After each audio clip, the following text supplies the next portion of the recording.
Scared, shocked, and confused. That's how a woman describes her experience taking a road test, saying the examiner sexually assaulted her. The suspect is a retired Honolulu police officer and has been charged. Manolo Morales spoke with the woman. Manolo? Joe, she did not want to be identified, but she and her husband felt it was important to talk because there could be others out there who might be encouraged to speak out.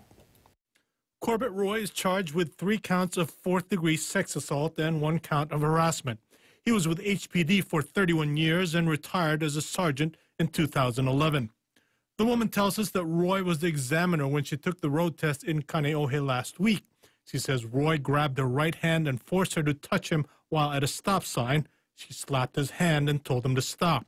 She says he then put his hands on her legs. So I slapped his hand again. Like, what are you doing? Stop. Yeah, and so... What did he say? He just didn't say anything. Later on, the victim says Roy forcibly kissed her on the lips. She says she wanted to get back to the DMV, but she wasn't sure how. I was already shaking. I feel like I'm harassed, violated.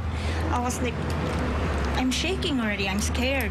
She says he even continued harassing her the following day with several calls and texts. Her husband says it's been a terrible ordeal, but they're hoping that if there are others, maybe they'll be willing to speak out.